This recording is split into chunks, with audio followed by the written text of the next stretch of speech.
ये था, महिलाओं को कहीं भी एंट्री नहीं थी।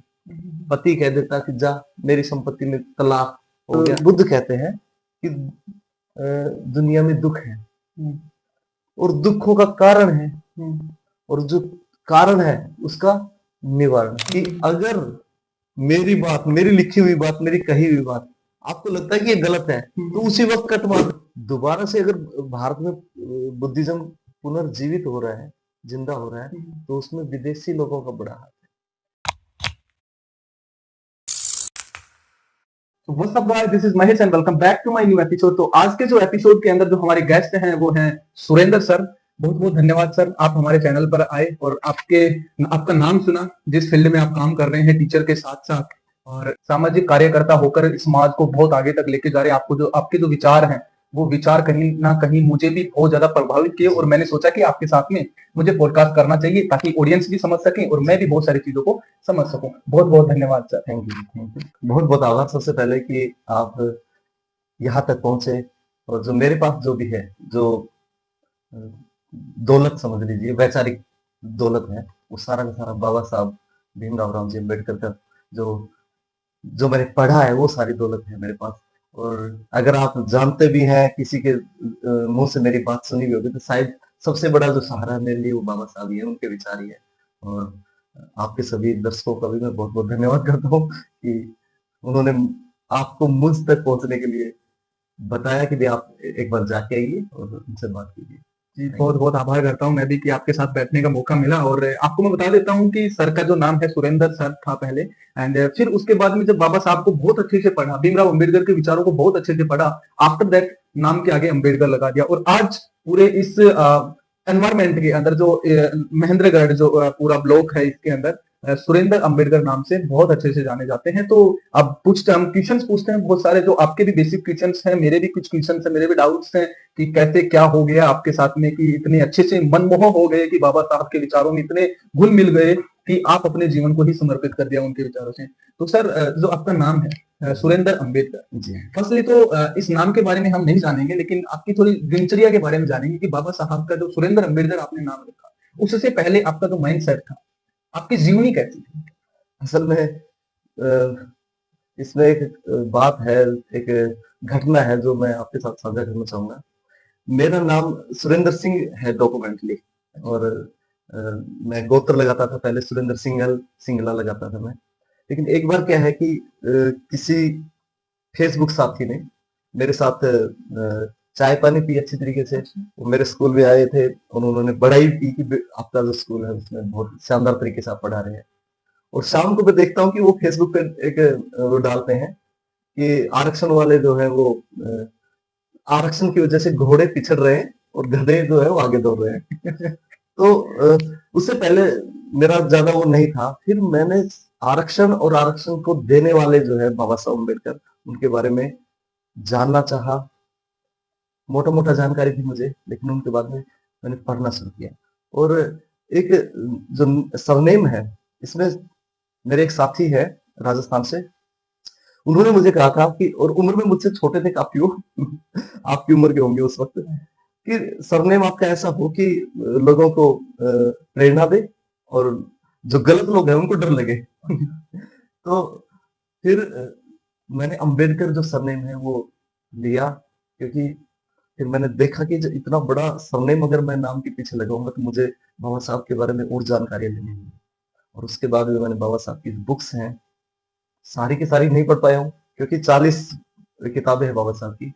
और जो लोग कहते हैं कि भाई बाबा साहब पे उंगलियां करते हैं आरक्षण के हिसाब से, वो उनसे मैं ये कहता भी हूँ कि आप एक साल में 40 पुस्तकों के नाम याद करके मुझे वापस सुना देना। जो इतनी शानदार पुस्तकें बाबा साहब ने लिखी हैं, ऐसा कोई हिस्सा ही नहीं जिसके ऊपर बाबा साहब ने कलम नहीं चलाई।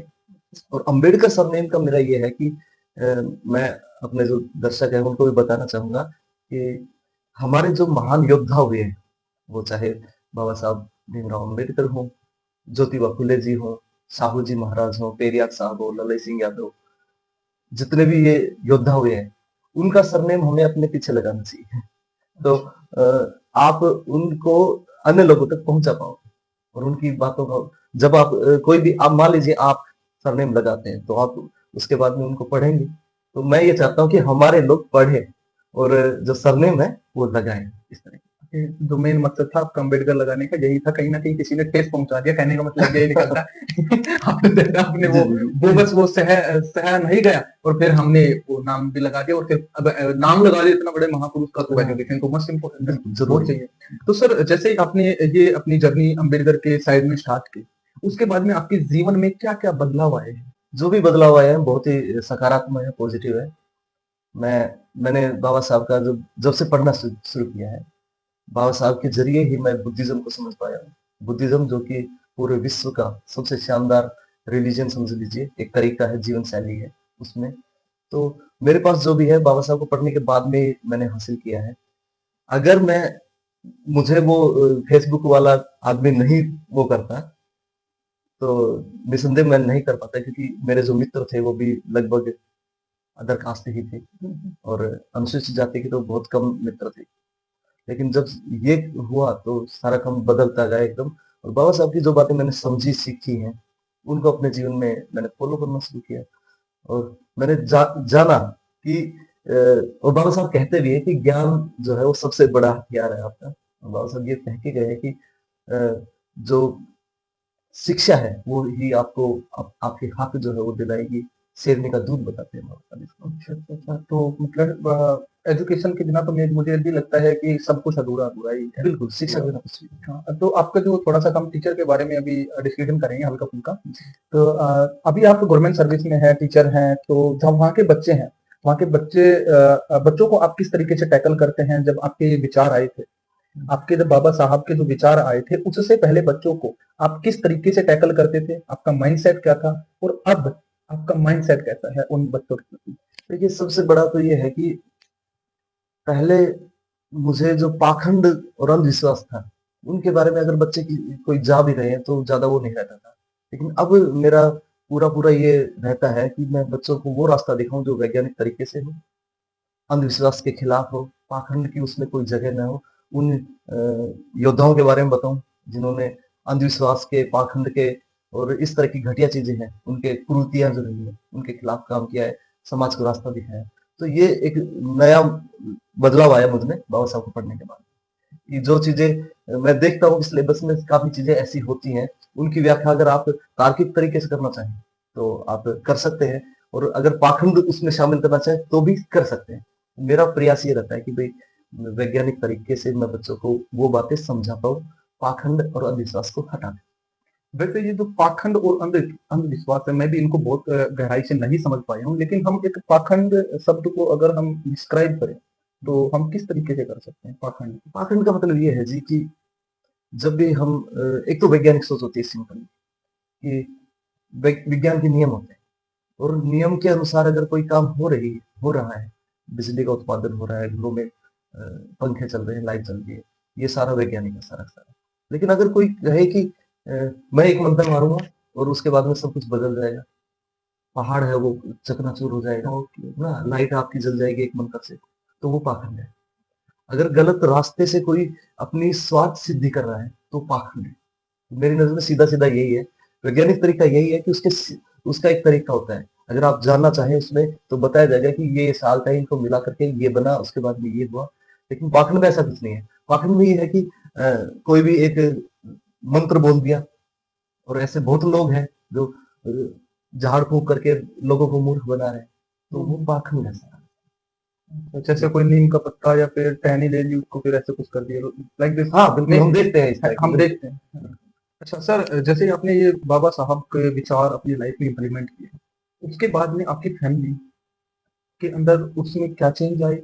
असल में परिवार बहुत ही सकारात्मक हमारा माहौल है, और पहले क्या था कि बाबा साहब ने एक तो बात मैं बताना चाहूँगा बीच में कि महिलाओं के लिए बाबा साहब ने बहुत ज़्यादा किया। मैंने पढ़ा तो सबसे पहले मैंने खुद फ़ॉलो किया कि भई मेरी जो मंशा है, मेरी जो विचारधारा है, मेरी जो कार्यशैली है, उसमें किसी भी महिला का या नारी शक्ति का जो नारी शक्ति का मान-सम्मान है, उसको ठेस ना पहुँचे।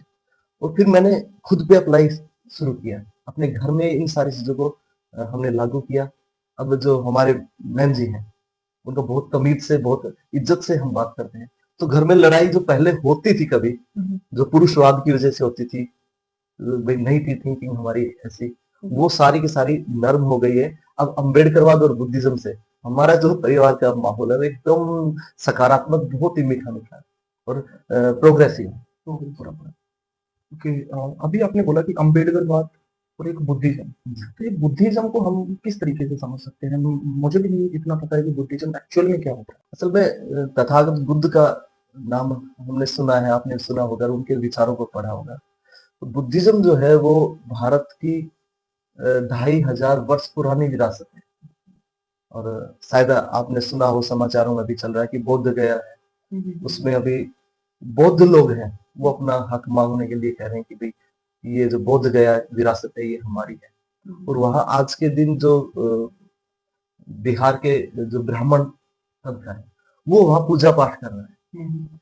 तो मोटा मोटा मैं जो बताना चाह रहा हूँ ये है कि भारत की पहचान, भारत के जो 10 टॉप पूरी दुनिया के जो विचारक हैं उनमें 2 लोग 6 नंबर तक जब हम जाते हैं तो 2 लोग भारत के आ जाते हैं। और ये ताज्जुब की बात है कि हमारे लोगों को नहीं पता कि दुनिया वाले सबसे पहला जो स्थान देते हैं वो तथागत बुद्ध का नाम। कि दुनिया को बदलने में सकारात्मक रूप से जिन्होंने सबसे पावरफुल काम किया है वो तथागत बुद्ध थे, सम्यक संबुद्ध थे। और बाबा साहब का नाम 6 नंबर पे आता है। तो मैं तो इस बात को बहुत ही गर्व अनुभव करता हूँ। हाँ, पूरी दुनिया में जो 6 लोगों में हमारे 2 लोग आ गए, तो वो हमारी वैचारिक जो रही है विरासत, उसके पूरे पूरे वो दिखा रहे हैं कि कितने पावरफुल हमारी विचारधारा रही है, हमारी विरासत कितनी पावरफुल रही है। और बुद्ध का जब हम यहाँ जिक्र करते हैं, बाबा साहब जब पूरा देख लेते हैं, पहले वो जहाँ हैं वही सुधार करने की प्रयास करते हैं।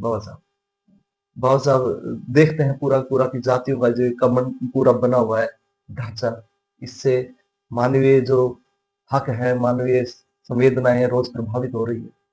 और इनमें इंसान को वो सारी चीजें नहीं मिल पाएंगी जो एक स्वच्छंद व्यक्ति विदेशों में भी या कहीं भी अनुभव करते हैं। वो आप देखते हैं कि जातीय उत्पीड़न कितने होते हैं। तो बाबा साहब कहते हैं कि जो जातीय उत्पीड़न है पूरा का पूरा, इसको अगर हम खत्म करना चाहें तो वो बुद्ध की राह दिखाते हैं। कहीं ना कहीं उनके भी जो गुरु थे वो बुद्धि। हाँ बिल्कुल। तो बुद्ध की राह दिखाते हैं। बाबा साहब ने अपने 3 गुरु बताए हैं।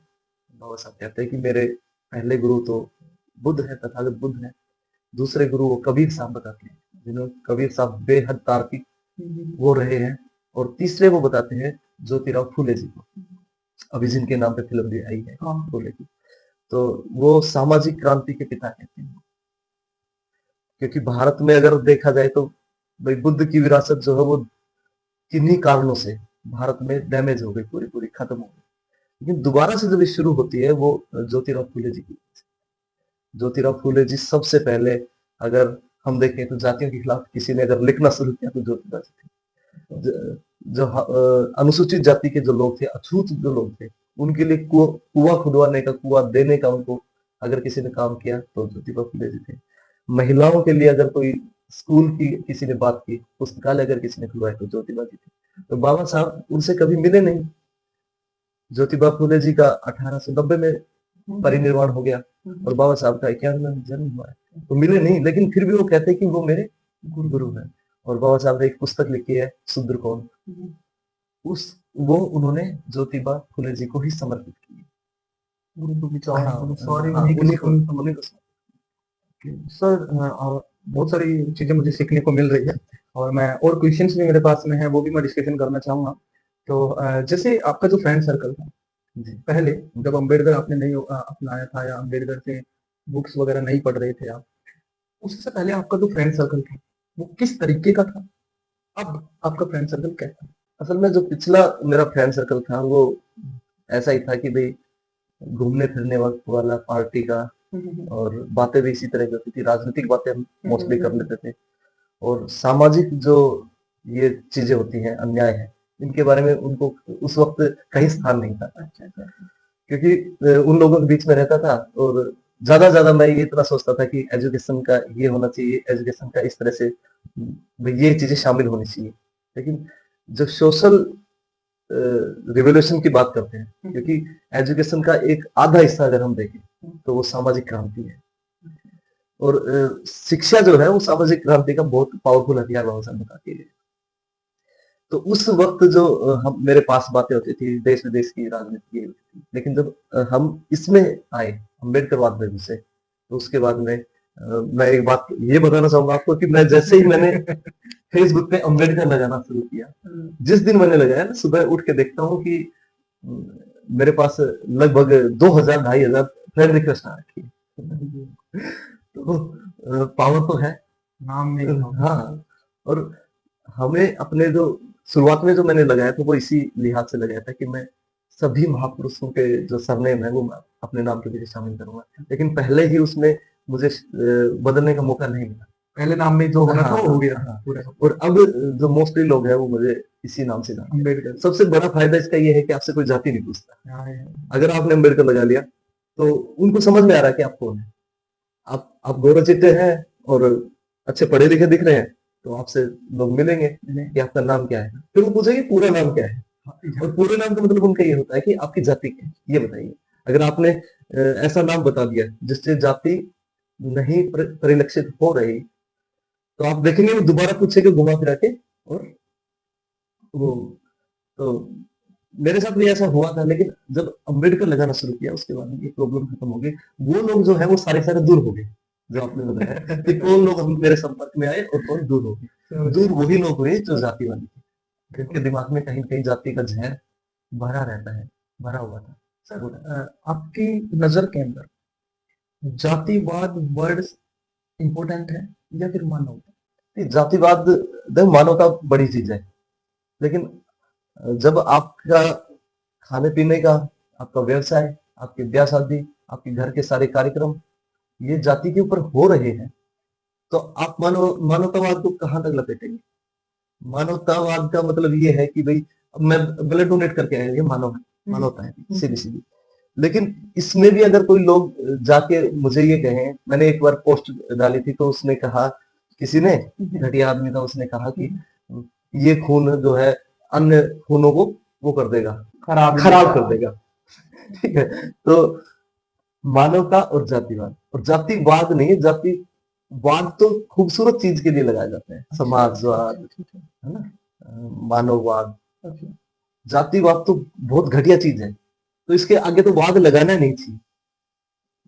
तो मैं तो ये कहता हूँ कि जाति तो कुरीति है, बहुत बहुत खतरनाक तरीके की है, जहर है ये, जो दिमाग में रहता है। और हम भी देख रहे हैं, भारत आजाद हुआ है उसके बाद से खूब पढ़े लिखे हैं लोग, लेकिन जो दिमाग में जहर था जाति का, वो कहाँ तक। आप देखिए उत्तर प्रदेश में आप लगातार देख रहे हैं कि किस किस तरह आज भी जातिवादी वो हो रहे हैं, बिल्कुल हो रहे हैं। किसी ने जय भीम बोला और उसको 10-20 इकट्ठे होकर मार रहे हैं, तो इसको जातिवाद तो नहीं कहेंगे, ये आतंकवाद है। जातीय आतंकवाद है।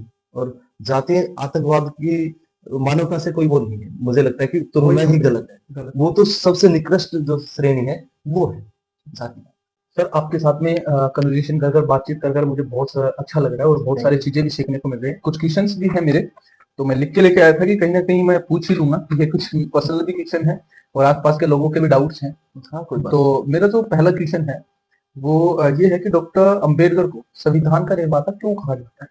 असल में संविधान का निर्माता इसलिए कहा जाता है क्योंकि बाबा साहब ने संविधान बनाया। जब भारत में संविधान बनाने की बात आई, तो यहाँ के जो लोग थे उस जमाने में, वो विदेशों में चक्कर काट रहे, और विदेशों में बाबा साहब के कोई साथी रहे थे। उन्होंने कहा कि आपके वहां बाबा साहब डॉक्टर अम्बेडकर है, और आप उनसे क्यों नहीं बात करते? उनसे ज्यादा इसकी जानकारी किसी को है ही नहीं। और बाबा साहब के बारे में शायद लोगों को नहीं पता कि बाबा साहब इस विषय के बहुत बड़े मास्टर। बाबा साहब की जो मोस्टली जो चीजें हैं वो जो लोक वाणिज्य है इसका, और राजनीतिक अर्थशास्त्र, ये सारी चीजें हैं बाबा साहब की पसंदीदा जो चीजें हैं उनमें नहीं। और संविधान के बारे में जो भी बातें हैं, बाबा साहब ने बहुत पहले एक बुक लिखी थी 1937 के आजू-बाजू। तो उसका पूरा मसौदा है, वो पूरा भारत की जनता के जो अधिकार हैं, हक है, संविधान से रिलेटेड जो चीजें, वो उसमें शामिल था पहले से। और भारत में बाबा साहब जितना पढ़ा लिखा नहीं था कोई भी। और पहले हाँ, उस वक्त नहीं था कोई भी, और आज भी नहीं है बाबा साहब जितना पढ़ा लिखा। 32 डिग्रियां रही हैं बाबा साहब के पास में। और कोलंबिया और यूनिवर्सिटी जो है, वहां बाबा साहब का स्टैचू लगाया उन्होंने। पूरे 27 देशों में बाबा साहब के स्टैचू लगे हुए हैं। वो इसलिए नहीं लगे हुए कि कोई भारत का आदमी था और उसने भारत का संविधान लिख दिया, नहीं। जो बातें बाबा साहब ने लिखी हैं यहाँ से, संविधान में जो चीजें शामिल की हैं, संविधान में 70% चीजें जो है बाबा साहब ने बुद्धिज्म की अडॉप्ट की है। भारत का जो अशोक सम्राट रहे हैं, उस दौरान की बातें जो है वो शामिल की हैं संविधान में। और चाहे यहाँ के जो लोकल लोग हैं वो कुछ भी कहें बाबा साहब के, भाई 10 लोगों ने लिखा, 20 लोगों ने लिखा, वो मिलके किया, ये किया, बट जो 6 लोग थे उनमें किसी ने बाबा साहब की सहायता नहीं की। जो भी काम किया वो बाबा साहब ने अकेले किया, और वो मास्टर थे इस बात के। तो जो भी लोग कहते हैं कि उनको कहीं ना कहीं बाबा साहब की जाति है वो दिखती है, उनको ये दिखता है कि हम तो जन्म से जन्म जाति पता नहीं कहाँ से पैदा हुए हैं, ठीक है। तो वो लोग जाति जो है ना वो चश्मा लगा के और फिर बाबा साहब को देखते हैं। बाकी जो बाबा साहब है विश्व के रत्न है, विश्व के, ना कि कोई भारत के रत्न नहीं, वो विश्व के रत्न। बाबा साहब का जाति व्यवस्था के खिलाफ क्या दृष्टिकोण? बाबा साहब ने एक बुक लिखी है, the annihilation of caste. Annihilation of caste जो है उसमें जाति का मूल नाश बाबा साहब कहते हैं। बाबा साहब कहते हैं कि जाति जो है ना वो हटाने से नहीं हटेगी, ये हटाने से काम नहीं चलेगा, उसकी जड़ पे वार करना पड़ेगा। बाबा साहब साफ साफ कहते हैं कि जड़ से नाश करना पड़ेगा जाति का। बाबा साहब के पास संतराम बीए जी हुए हैं, एक ओबीसी बहुत पावरफुल नेता हुए हैं पंजाब के। वो जाते हैं, उन्होंने एक मंच बना रखा था वहां, जात पात तोड़क मंडल, कि जाति पाति जो है वो उनके जो भेदभाव है कम हो जाए, टूट जाए थोड़ी सी। तो वो बाबा साहब को अध्यक्ष बनाना चाहते हैं इसके पूरे भारत में। तो उनसे बात होती है, बाबा साहब कहते हैं कि बिल्कुल जी, मैं आप, वैसे तो मेरे पास वक्त नहीं है बहुत ज्यादा, लेकिन फिर भी जो विषय आपने चुना है इस, ये मेरा करीबी वो है, क्योंकि मैंने जातीय दंश झेला है। तो बाबा साहब कहते हैं कि भाई हाँ, मैं अपना, वो कहते हैं कि आप आइए, भाषण तैयार करवा दो, मैंने एक भाषण दीजिए। तो बाबा साहब वो भाषण पूरा तैयार कर लेते हैं। तो उस ग्रुप में शामिल होते हैं तथाकथित उच्च जातियों के, बड़ी जातियों के लोग। जब उनको वो बोले कि अरे तुम जानते नहीं हो डॉक्टर अम्बेडकर को, वो जातियों के बारे में उनका विचार क्या है तुम्हें नहीं पता। वो बहुत कड़ी बातें बोलते हैं, हिंदू धर्म जो है उसके खिलाफ बोलते हैं, ऐसी बातें उन्होंने की। तो उन्होंने बाबा साहब से एक आदमी को भेजा वहां, और बोले कि जो लिखित उनकी कॉपी ले आओ, जो भाषण बाबा साहब देने वाले। बाबा साहब ने पूरा तैयार कर रखा था कि भाई ये चीजें है, इस तरीके से समझाया हुआ था, बिल्कुल पूरा का पूरा, कि इस तरीके से मुझे भाषण देना है, और ये सबको समझना चाहिए, सीखना चाहिए। न केवल भारत के, बल्कि उन्होंने विदेशों से उदाहरण दे रखे हैं, विदेशों से बाबा साहब सारी चीजें इसमें शामिल करके। अब वो चीजें जैसे ही वो लेटर आया उनके पास तैयार करके, कोई जय भगवान नाम के कोई आदमी थे, उनको भेजा गया, वो लेके आए मुंबई से। और वो उन्होंने देखा, सभी ने पढ़ा, उसके जात पात तोड़क मंडल वाले जो है सभी, तो बोले ये तो बहुत वो है, इसमें तो गड़बड़ हो जाएगा सारा का सारा। तो उन्होंने बाबा साहब से जो बातें की, वो टाल मटोल वाली बातें सुन, कि भाई आपका भाषण है वो कब होगा, और लेट होगा, इसमें ये चीजें कट कर दी जाए, ये भी कहा उन्होंने। लेकिन बाबा साहब चाहते थे कि ये बातें जो है, जो भी बातें हैं, उन्होंने कहा कि भाई जो भी मेरा भाषण है उसमें मैं एक कोमा भी नहीं हटाऊंगा। आपको मुझे बुलाना है तो आ जाऊंगा, मैं आपके ऊपर कोई वो नहीं कर रहा कि भाई मुझे आके वहां भाषण देना है, मेरी कोई मंशा नहीं है कि इस तरह का मान सम्मान, कोई इसकी झूठी जो मान सम्मान है उसके वो नहीं है। मैं चाहता हूँ कि समाज बदले, समाज में हमारे जो लोग हैं उनके प्रति लोगों का नजरिया बदले। तो पूरा का पूरा वो सारा डैमेज हो गया, कि भाई वो कैंसिल हो गया सारा सारा, वो जात पात तोड़क मंडल था। लेकिन उसमें जो संतराम बीए जी थे वो कुम्हार जाति से थे। उन्होंने देखा कि ये तो बड़ा बुरा है, भाई बातें जो बताई गई है तो बिल्कुल पावरफुल बातें हैं, और पंजाब जो रहा है वो जातीय मामले में हल्का रहा है जाति उत्पीड़न के मामले में। पंजाब नहीं था, क्योंकि पंजाब में मोस्टली लोग जो रह रहे थे वो सारे मोहम्मदन्स थे। उस जमाने के लाहौर के बिल्कुल नजदीक था। तो बाबा साहब को वो कहते हैं कि जो बातें आपने बताई गई, जो भी बताई है बातें, वो सारी सही है। मैं मानता हूँ मोस्टली बातें सही है, और जो बातें मुझे लगता है कि नहीं सही है वो भी मैं आपसे पूछ के और उनको मैं सही कर सकता हूँ। हो सकता है मेरे समझ में नहीं आएगी। और सारी बातें जब हुई तो बाबा साहब पूरा बताते हैं उनको। उसके बाद उन्होंने बोले ये बात तो हर भारतीय के पास जाना जाना चाहिए, हर आदमी के पास जाना चाहिए, आपकी बात तो बिल्कुल जायज है, सारी की सारी सही बातें बताइए। तब उन्होंने बाबा साहब को प्रेरित किया कि जी आप इस जो भाषण है इसको पुस्तक के रूप में प्रकाशित कीजिए। और जहां तक मैंने पढ़ा है, उन्होंने पुस्तक के कुछ पैसे भी उन्होंने खुद अरेंज किए। संतराम बीए जी जो है वो पहले बीए थे उनकी जाति के, तो उन्होंने अपने सरनेम में संतराम बीए लगाया। तो ये होने के बाद में जाति के बारे में ये सारा सारा हुआ। और बाबा साहब कहते हैं उसी एनिहिलिज्म कास्ट है उसमें कहते हैं कि जो हिंदू ढांचा है तुम्हारा पूरा का पूरा, ये अलग अलग जो स्टेज है, जैसे होते हैं मंजिलें होती हैं, उसमें उससे जुड़ा हुआ वो है। एक मंजिल में जो जहां पैदा हो गया ना, जिस थर्ड मंजिल पे कोई पैदा हुआ तो थर्ड मंजिल पे ही मरेगा, वो नीचे भी नहीं आ सकता ना ऊपर जा सकता है। जो जिस जाति में पैदा हो गया उसी में मरेगा। तो बाबा साहब कहते हैं कि इसको जाति जात पात जो है इसको तोड़ने का नहीं, इसको जड़ से खत्म करने की बात है। और उसी में बाबा साहब कहते हैं कि जो जाति का आधार है वो धर्म ग्रंथ है। और बाबा साहब उस पुस्तक में कहते हैं कि अगर जातियों को खत्म करना चाहते हैं आप, तो जो धर्म ग्रंथ है इनको बारूद से उड़ा दिया जाए, सारे धर्म ग्रंथ है उनको बारूद से उड़ा दिया जाए, तब जातियां खत्म होंगी। और बाबा साहब ने बाद में भी देखा कि पूरा पूरा ये समझ लीजिए ये बातें जो है 1935 की है।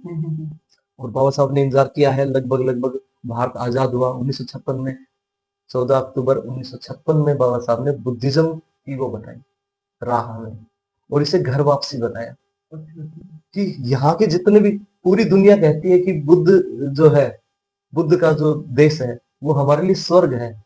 बुद्ध का देश वैसे कौन सा है? भारत। भारत है। भारत जो है मौर्य काल के लगभग, या ये समझ लीजिए अशोक राज में, अशोक काल में भारत पूरी दुनिया का जो 33% भूभाग है धरती का हिस्सा है, उसके राजा रहे हैं हमारे लोग, सम्राट अशोक। मौर्य वंश जितना भी था वो 33% जो जन वो थी धरती, पूरी दुनिया की धरती की, उसके राजा रहे हैं। और उसके बाद में उसी दौरान ये जो बुद्ध का जो वो था नेपाल का हिंदुस्तान, वो पूरा भारत में था। तो भारत को स्वर्ग कहते हैं लोग।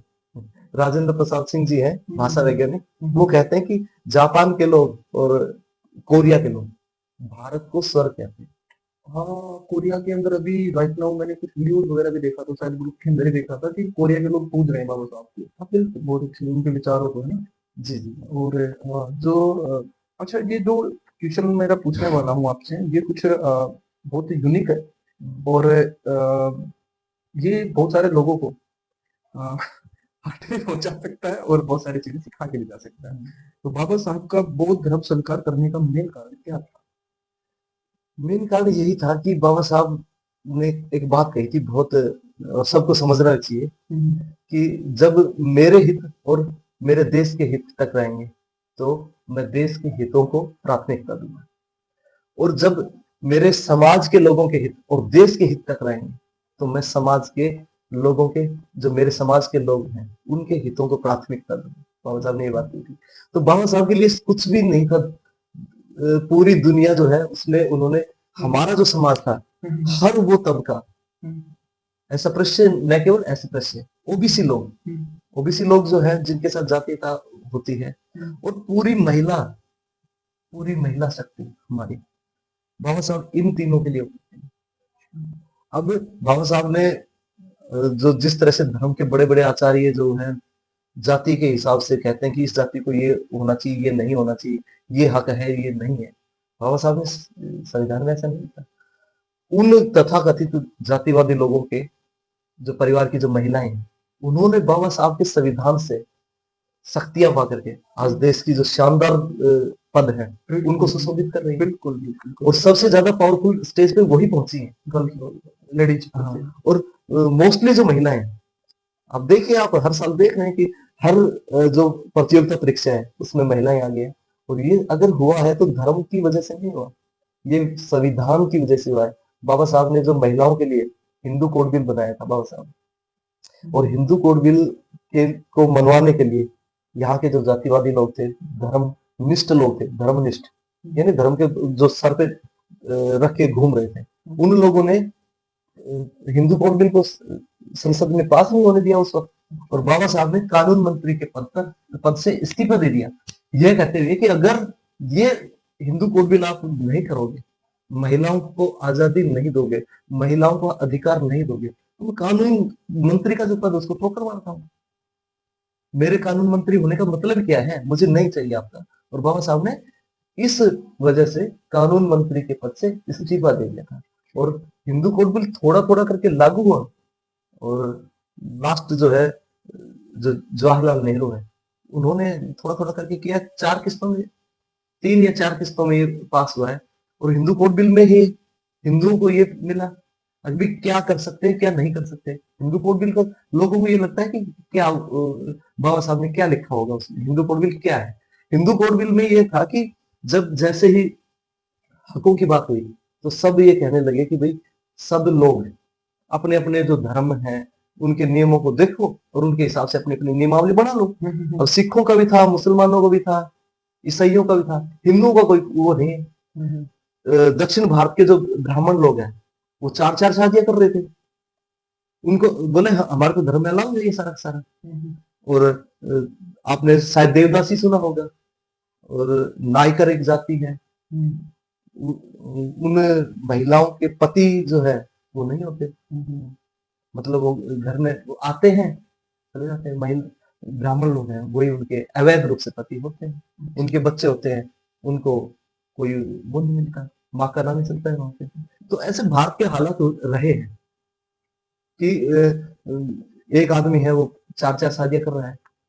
और भी बहुत से कि अगर आप धार्मिक ग्रंथों की देखें तो आपको पता लगे कि ये चीजें शामिल हैं। महिला की तो कोई कीमत ही नहीं है, उस समय कोई कीमत नहीं थी। और आज भी अगर हम नोटिस करें जो महिला शक्ति को देखना चाह रही है, मुझे देख रही है, चैनल में देख रही है, उनसे मैं पूछना चाहूंगा अगर कोई जवाब देना चाहे तो कोई भी किसी भी धर्म ग्रंथ में, हिंदू धर्म ग्रंथ में अगर ये लिखा हुआ हो कि महिलाएं स्वर्ग में एंट्री कैसे करेंगी, उनकी एंट्री बैन है, नहीं है एंट्री।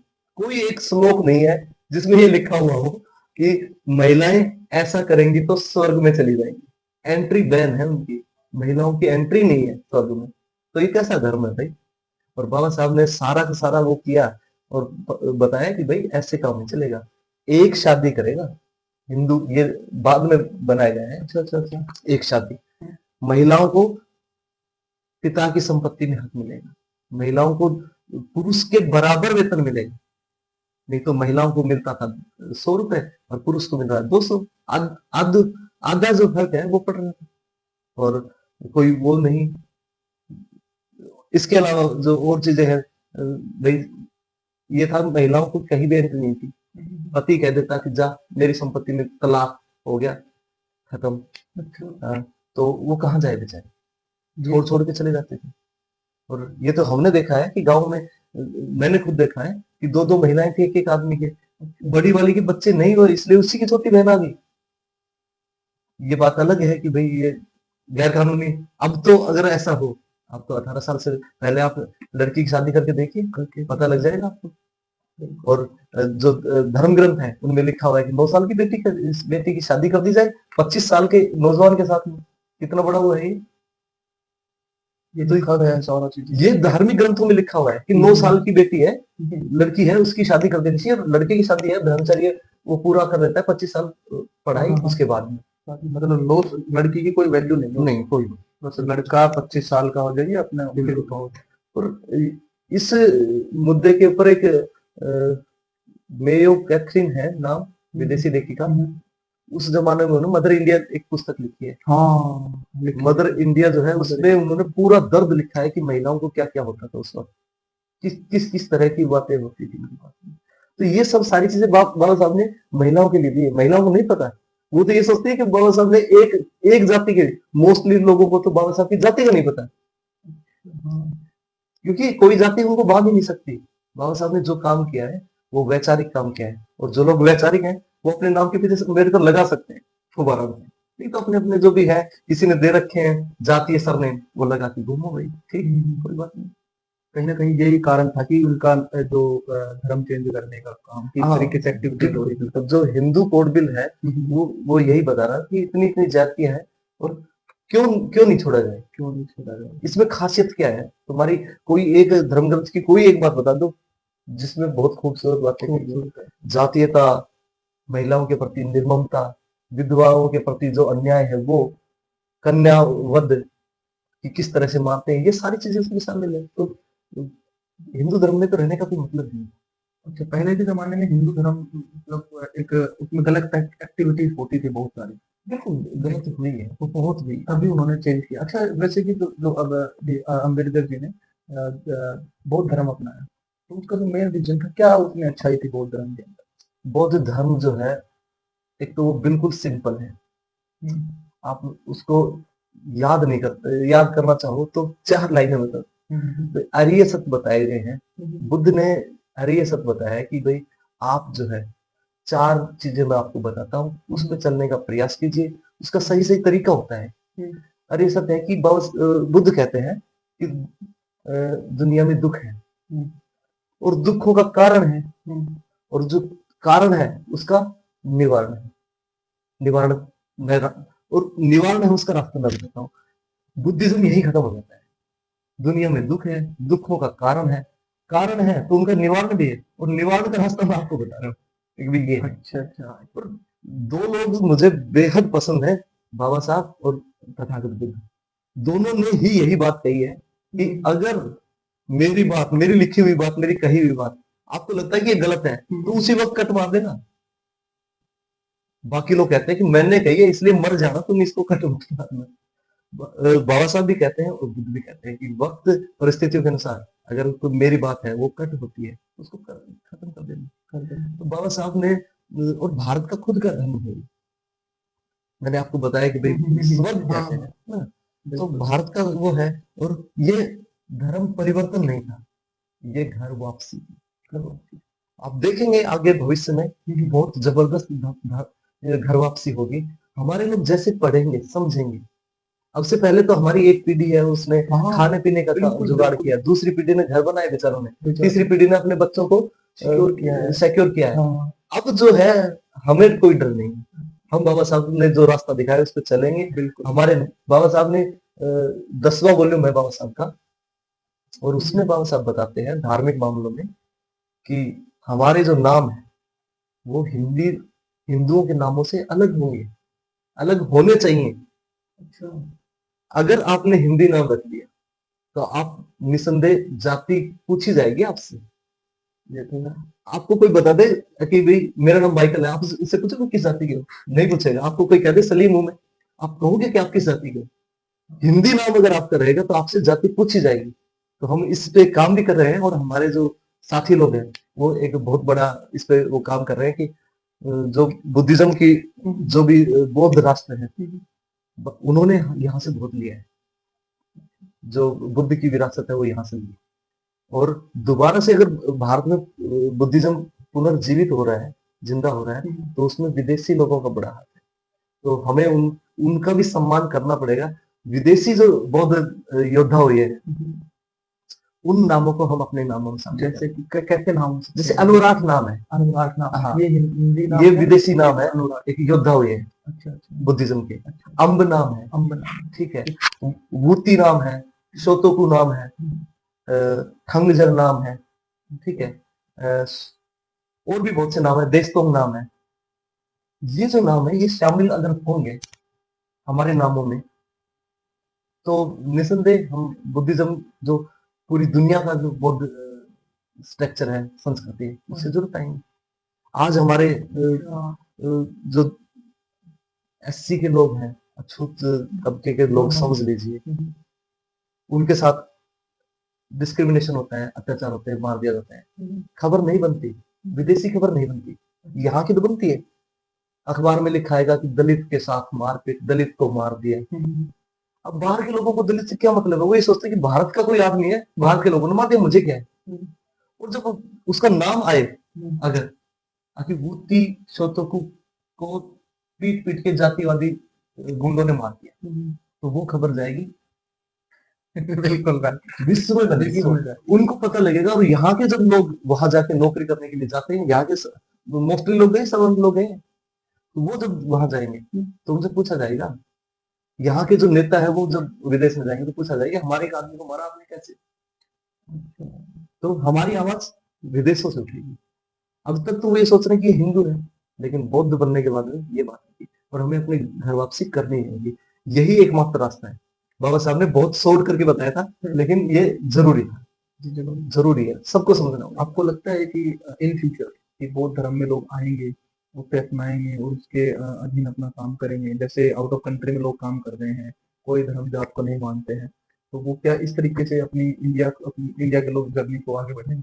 हाँ बिल्कुल, देखो विदेशों में जो आप बता रहे हो कि धर्म जात को नहीं मानते, मोस्टली लोग बौद्ध है। बौद्ध एक कल्चर है, संस्कृति है। धर्म जो है वो किसी तरह का कोई वो नहीं है। ये धर्म का सिर्फ इतना वो है कि आपका जो नाम है वो अन्य से अलग कर दे, यही धर्म है। ठीक है, और कोई ज्यादा कुछ नहीं है, सारा का सारा वैज्ञानिक तरीके से सब कुछ है उसमें, जो आप देखिए समझिए, अभी वैज्ञानिक तरीके से खरा उतर रहा है, इसे मैं मानूंगा, यही बुद्धिज्म है।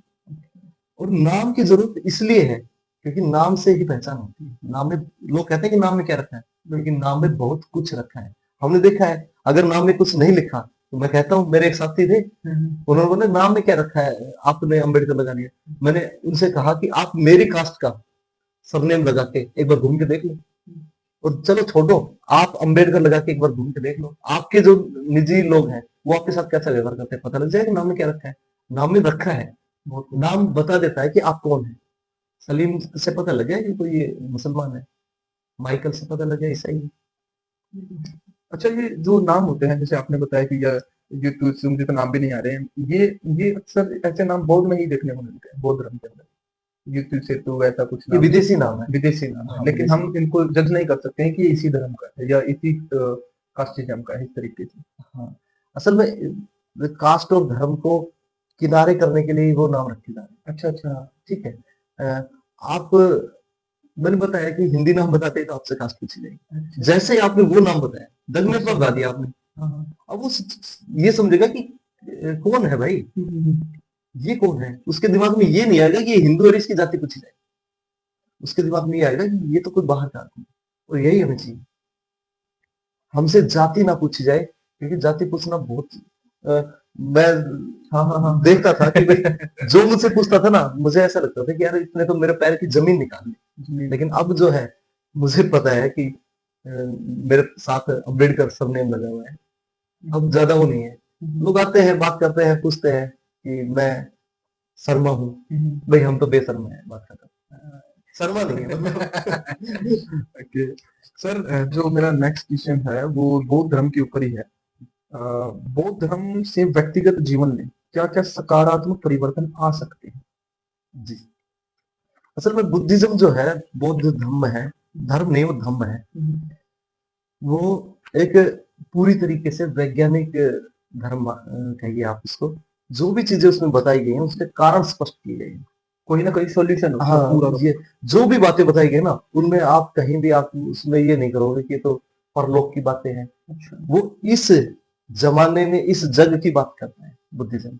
बुद्धिज्म कहता है कि मैं आपको लालच नहीं दे रहा कि आप मरने के बाद में वहां जाएंगे, वहां जाएंगे, वहां जाएंगे। आपकी बॉडी यहाँ खत्म हो गई, आत्मा का कोई पता नहीं, आत्मा को का शरीर नहीं है, तो फिर जो नरक में जो सजा दी जाती है वो किसको दी जाएगी? शरीर यहाँ आपका खत्म हो गया और आत्मा का शरीर है ही नहीं, तो सजा किसको देते हैं? तो ये बातें हमने इसमें ये बताया गया सारा का सारा बुद्धिज्म में कि आपको जो कुछ करना है खुद में परिवर्तन करके दुनिया को बदलना है। ठीक है, पहले आप हाँ बिल्कुल। आप बड़े बड़े मंच पे चढ़ के अगर बात कर रहे हो बुद्धिज्म की और आपने खुद में बदलाव नहीं किया, तो आप जैसा चोर कोई भी नहीं है। सबसे पहले अगर आपने कोई एक बात बाबा साहब की आप बहुत से लोगों को मैंने देखा है कि जो कहते हैं कि भाई बाबा साहब की बात मुझे हर मंच पे बतानी है। नहीं, सबसे पहले आप खुद पे फॉलो कीजिएगा। जब आप खुद पे फॉलो करोगे ना तो जो हृदय है उसमें से वो आवाज निकलेगी।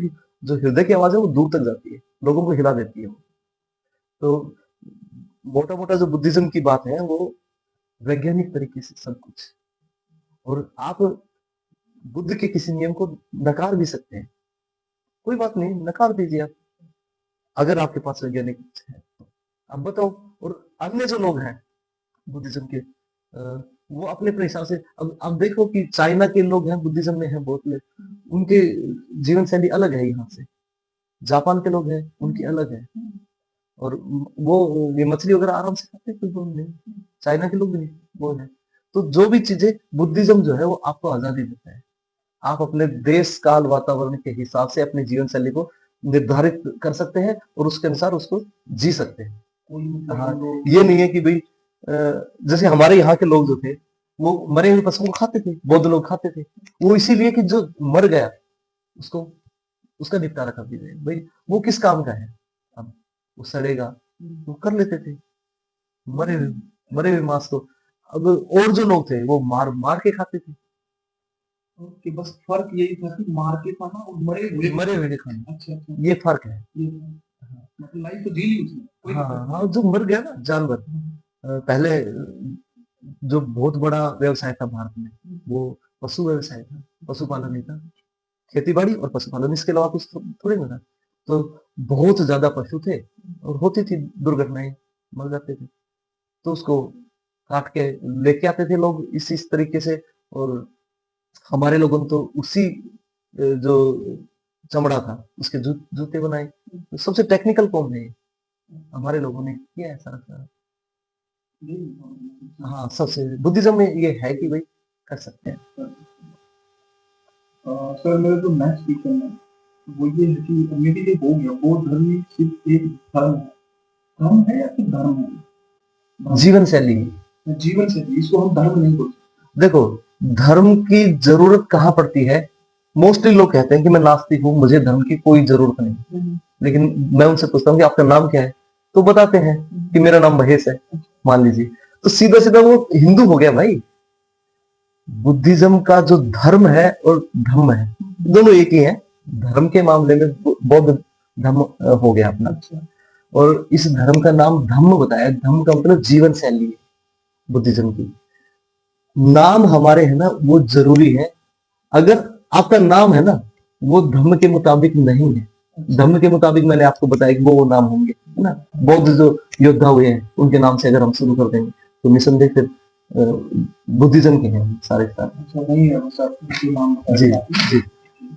सर एक लास्ट क्वेश्चन हमारे इस पॉडकास्ट का ये है कि इसमें आप अपने पॉइंट ऑफ व्यू भी दे सकते हैं, तो आपके पर्सनल कुछ एडवाइस है, कुछ कहना चाहते हैं वो भी बोल सकते हैं आप। लेकिन ये जो क्वेश्चन पूछने वाला हूँ बहुत ही जेन्युइन क्वेश्चन है और सोचने पर मजबूर कर देगा। जैसे कि पहले बाबा साहब किस तरीके से काम करते थे, किस तरीके से पहले क्या, किस तरीके से संविधान लिखा, वो सारी चीजें तो लोगों को पता है। बट इसीलिए देखिए, अगर बाबा साहब होते इस समय तो भारत में किन किन मुद्दों पर काम करते? बाबा साहब का अगर देखें तो सबसे जो जरूरी चीजें हैं, बाबा साहब पूरा पूरा भारत का विकास चाहते थे और सर्वांगीण विकास होता है।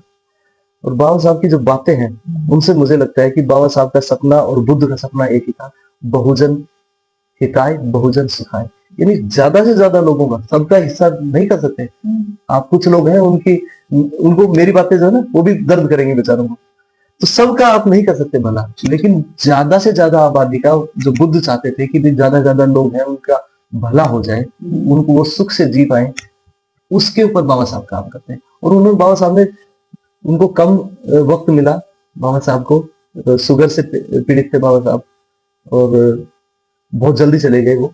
लेकिन वो चाहते भी थे कि बहुत ज्यादा करके दूं मैं इस समाज को, इस देश को, इस राष्ट्र को। बाबा साहब कहते हैं कि वो नानक चंद रत्तू जी हैं, उनके जो पर्सनल असिस्टेंट थे, नौकर थे समझ लीजिए, कि बाबा साहब एक पैर को ऊपर बांध के और लिखने लग रहे हैं कुछ। तो बोले साहब आप रेस्ट क्यों नहीं कर रहे थे? बोले नहीं भाई, अगर मैं रेस्ट करूंगा तो ये अधूरा रह जाएगा। और वक्त का पता नहीं है, मेरे पास बहुत कम वक्त है, और मुझे जो ये मेरा बहुजन समाज है इसको बहुत कुछ देना है। बहुत सारी बात कहते थे। तो अगर आज के युग में हम देखें तो मेरा तो बस आपके जरिए सभी लोगों से ये वो है कि बाबा साहब की जो बातें हैं, एआई ग्रोक है, उससे पूछिए आप बाबा साहब की क्या क्या विचार थे, विश्व स्तर के ऊपर जो बातें थी उनके बारे में क्या विचार थे। ये देखिए कि दुनिया के कौन कौन शानदार विश्वविद्यालय थे जिन्होंने बाबा साहब की कौन कौन सी किताबें हैं वो अपने सिलेबस में लागू करवाई है। प्रॉब्लम ऑफ रुपीज की बात मोस्टली होती है, और बाबा साहब का खुद का जो वो था, आत्मकथा कह सकते हैं, बायोग्राफी थी, वो बाबा साहब कहते हैं कि भाई ये सब कुछ जाननी चाहिए, ये समाज की पूरी स्थिति है उसको दिखाती है। एक जी, बस यही बात थी, वो तो बाबा साहब की यही बातें जो है, और हम सबको समझना होगा ये बातें कि बाबा साहब जो है वो आपको किसी पत्थर की मूर्ति में नहीं मिलेंगे, किसी तस्वीर में नहीं मिलेंगे, वो किताबों में मिलेंगे।